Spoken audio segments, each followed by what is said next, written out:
Hi guys, me ASTRI DATMALEM and my friends Felicia and Monika will tell you about our presentation, which is strategy analysis and choice.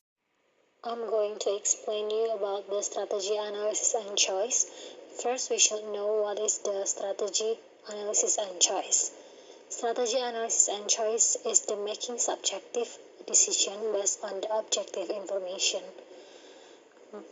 This chapter will introduce us about the important concept that can help strategists generate feasible alternatives, evaluate those alternatives, and also choose a specific course of the action. The nature of strategies analysis and choice.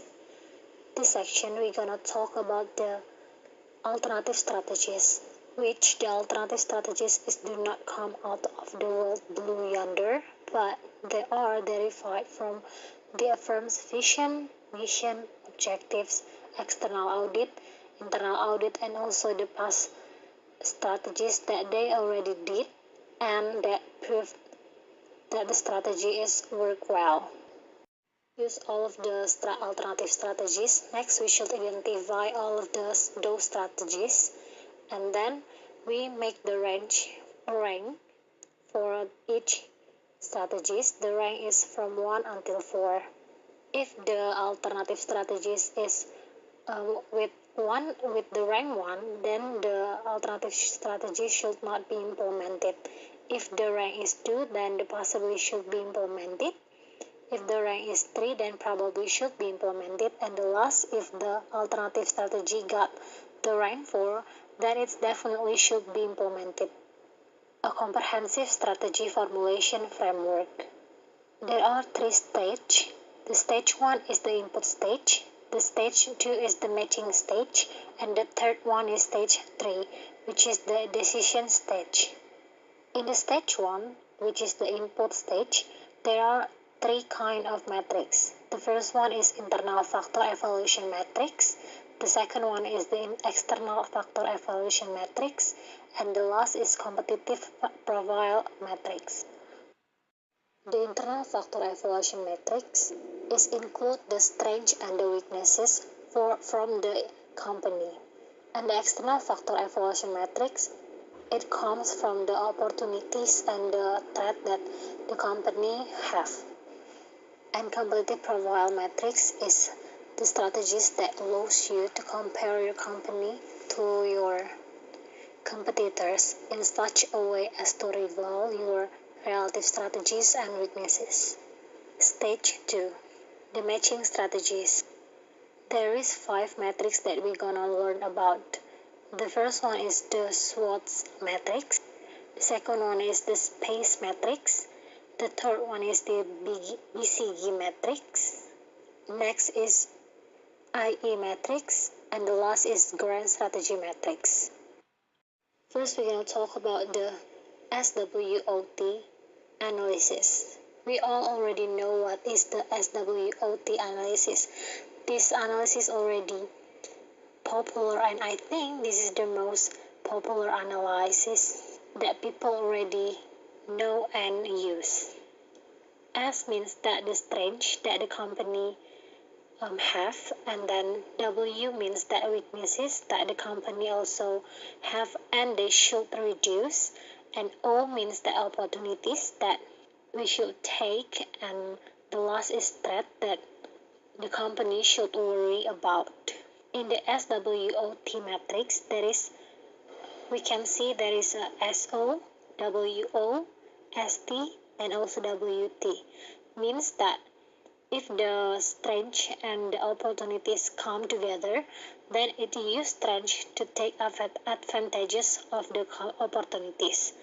And if the weaknesses and opportunities come together, then it means that overcoming weaknesses by taking advantages of opportunities.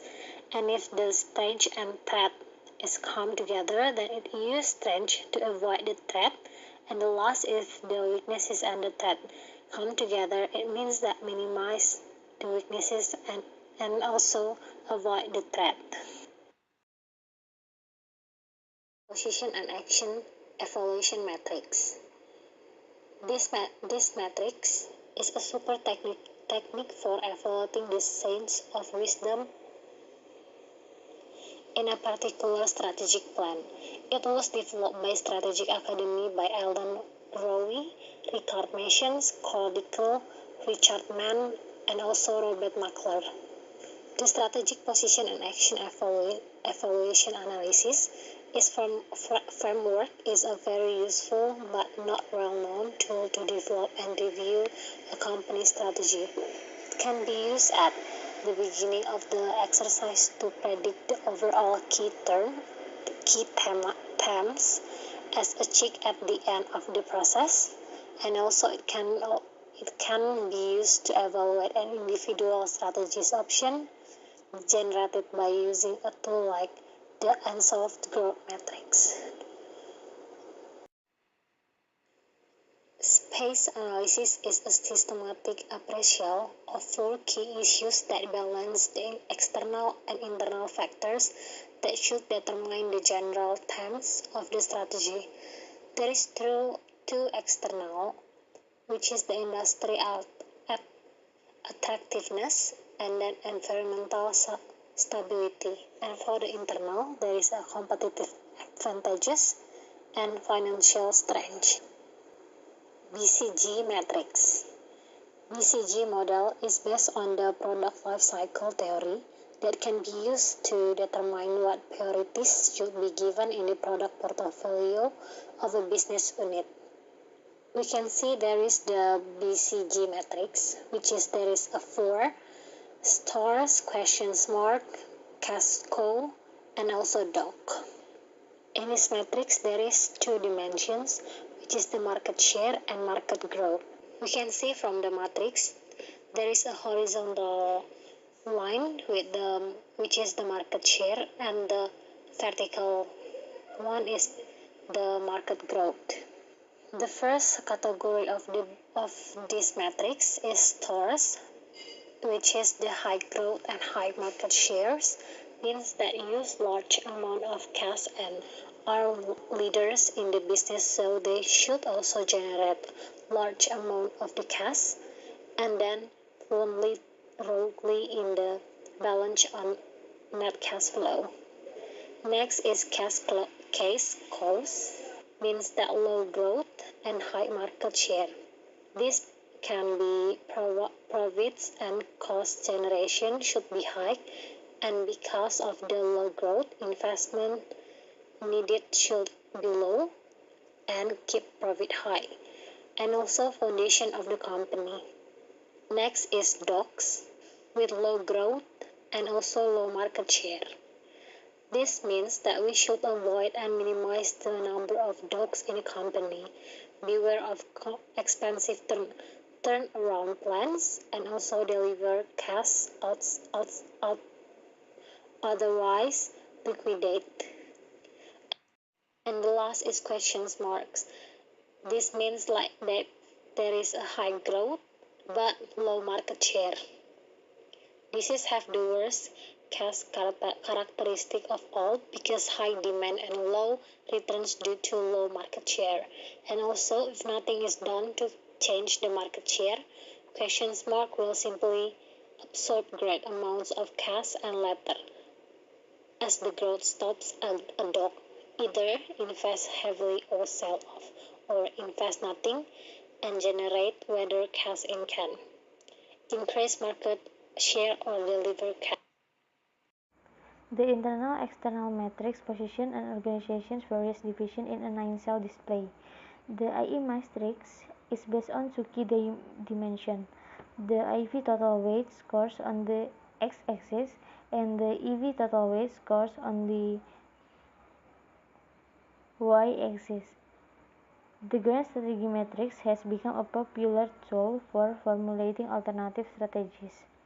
All organizations can be positioned in one of the grand strategy matrix for strategic quadrants. A firm's divisions likewise could be positioned. The grand strategy matrix is based on two evaluative dimensions. The first is competitive position and market industry growth. Any industry whose annual growth in sales exceeds 5% could be considered to have rapid growth. Any additional strategies resulting from the matching analysis could be discussed and added to the list of feasible alternative options. As indicated earlier in this chapter, participants could rate these strategies on a 1 to 4 scale so that a prioritized list of the best strategies could be achieved.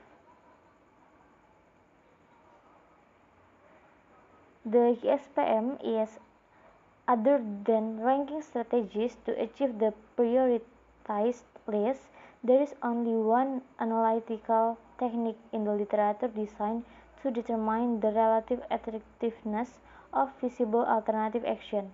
This technique is the Quantitative Strategic Planning Matrix, or QSPM, which comprises stage 3 of the strategy formulation analytical framework.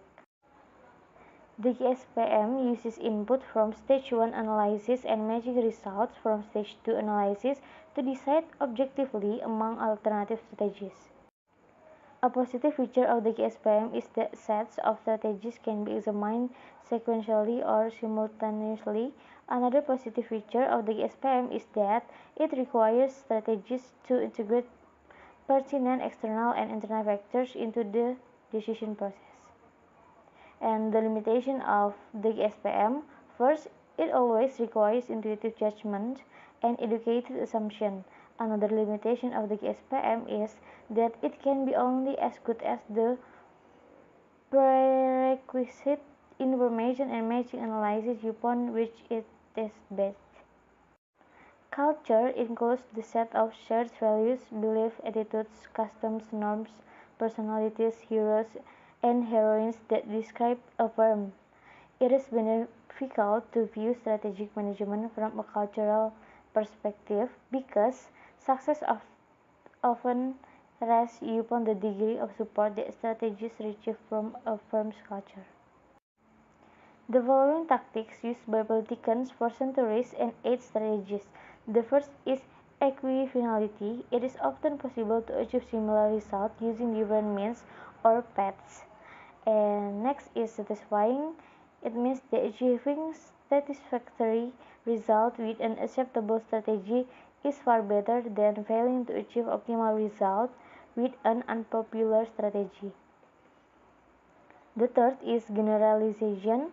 It is shifting focus from specific issues to more general ones may increase strategies option for gaining organizational commitment. The fourth is focus on higher order issues. By raising an issue to a higher level, many short-term interests can be postponed in favor of long-term interests. And last is provide political access on important issues. It means that strategy and policy decisions with significant negative consequences for middle managers will motivated intervention behavior for them. If middle managers do not have an opportunity to take a position on such decisions in appropriate political forums, they are capable of successfully resisting the decision after they are made. Behavioral, cultural, and political aspects of strategic generation and selection are always important to consider and manage. Because of increased legal pressure from outside groups, board of directors are assuming a more active role in strategy analysis and choice. This is a positive trend for an organization. All the explanation of chapter 6, it's about strategy analysis and choice. Thank you for watching this video. Don't forget to like and subscribe. Bye.